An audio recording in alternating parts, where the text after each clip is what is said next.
Hey guys, back at it again with Nickole's point of view. I took a quick little break for dinner, so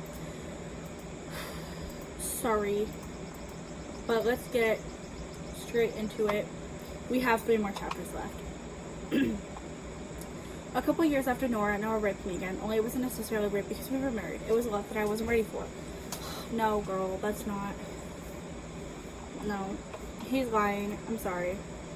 You don't deserve that. Nobody deserves that. He didn't care that I was carrying his sons. He didn't care that we were expanding our family. In fact, he wasn't home often. Ellie had called me to tell me he was seeing someone. Well, it could be, but I hadn't believed her. I'm beginning to think that she was onto something. Instead of listening and considering the possibilities, I had hung up on her, angry because I trusted him. Brian was home. I'd seen him a couple times lately. I wished I was with him. He got so handsome and Noah had gotten worse. Instead, I chose to marry Noah and continue to have kids. I wasn't ready. I'm now 7 months pregnant with the twins, and my doctor tells me they could decide to come out at any given moment. I didn't believe them. They didn't feel ready. I wasn't.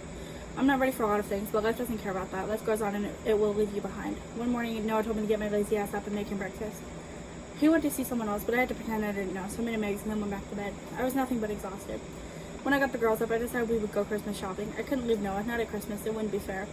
Us girls went out after school, and they helped me pick out stuff for Noah. We had a concert on the way home, and I came in to hear the closet door shut, and Noah was on the couch, naked but covered with a blanket.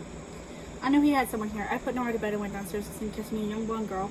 She was snobby towards me, calling me fat and ugly, and Noah let her. I pushed past him, climbing into my car and pulling my phone out, and through blurry eyes, dialing the nearest law firm's number.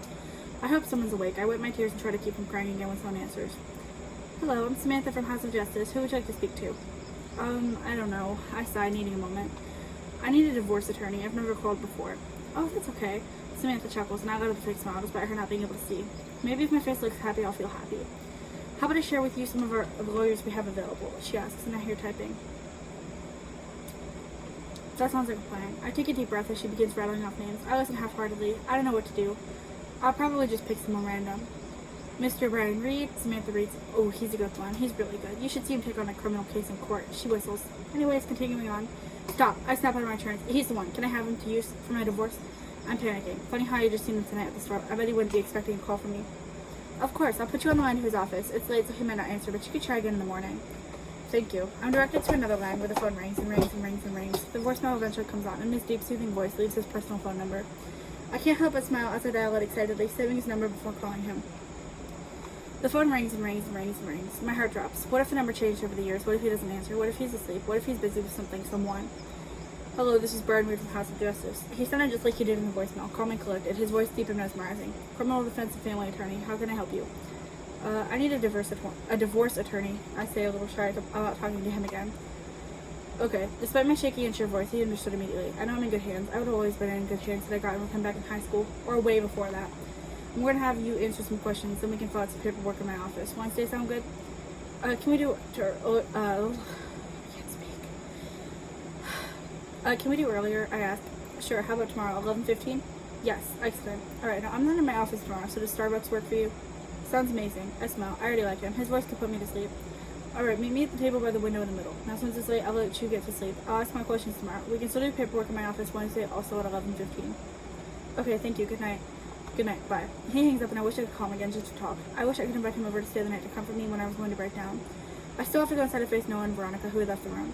They were downstairs, and I told Noah it was over between us. He had to leave. He did. After yelling at me, he thought that because his kids lived here, he did too.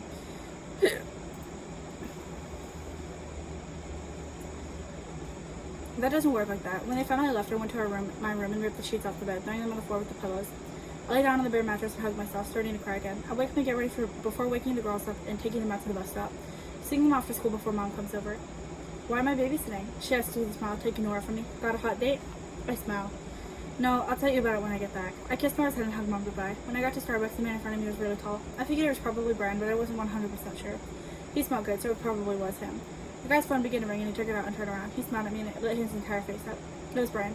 You can take my spot. He steps out of line. Are you sure? He nods, smiling, and brushes past me lightly. I smile. Finally, it's my turn to order, and I can smell Brian behind me. I want to buy the to turn around and tell him I love him. Then in there, but I can't. I'll just do a small chai latte with 2 pumps of vanilla. The girl nods, telling me my total was as I hand her my card. Okay, wait over there, please. It should be out in no time. I wander over to the other counter inside. A girl slides me my cup and I thank her. Brain orders. A medium dark coffee with 2 pumps of vanilla, 2 pumps of cream, and a tablespoon of sugar. Sorry. My throat feels clogged. I don't know. I wandered over to the table Brian said to meet him at. His laptop was open and his briefcase lay on the floor next to his chair. I wonder what he was doing before he got in line. It'd probably be illegal to check. Brian joins me, smiling at me. I thought your voice sounded familiar. So let me ask you a few questions, explain a few things, show you a glimpse of the papers, and we can wrap it up for the day. He pulls a clipboard from his briefcase, shutting his laptop and signing it over. First, what are your grounds for divorce? What? I asked, folding my hands. I don't know. I didn't think I'd have to be questioned on things I didn't know about. He smiles patiently. Why are you divorcing him? He watched me, gauging my reaction. He looked nice today. I wish I could change the subject and compliment him. I could have had the nerve. Oh, adultery is one, and I down on my sleeve subconsciously, but Brian catches me before I can catch myself. Of course, he's a people reader too. Abuse? He asks. Instead of answering, I sit there. Even worse, he doesn't even have to ask some of the questions. He already knows. No matter how I answer, he would figure it out. Okay, what kind? He writes something down. I list them off. You nod or shake your head. He lowers his voice, leaning across the table so only I can hear. He lists the different kinds of abuse, and I remain silent. I wish he would stop, but he wouldn't let no one get away with it. We discuss how he's been abusive towards the kids and me, and then we talk about how I should keep the kids and what to do with the house and the car. We talk about a will. I don't need one, but I feel better having an idea of my stuff going to my oldest daughter. And knowing Noah will never get what I have. Can I write one anyways, just in case? Of course, we'll do that tomorrow too. Okay. Now with the idea of the kids staying with you, how do you want visitation to go? Not if possible. I want him far from my kids. I don't want them seeing what he's really like. Brian nods, agreeing that no one needs to stay away from them. Alright, now, I think as of right now, that's all I've really got for you. He glances up at me and sneaks a glance at my coffee cup, which is empty. Okay, I'll be right back. Brian stands up and stretches, walking away. Suddenly, the horrible smell of Veronica intrudes my nose. Yes, a horrible smell. And I glance up to see her standing over me, Noah behind her with his arm around her waist. So you already have a new man, she smirks. How sweet of you to run straight to someone else after Noah left you. Seeing how you barely fit in that chair, I'd have left you too. Good thing nobody asked. I roll my eyes and put my hand on the table.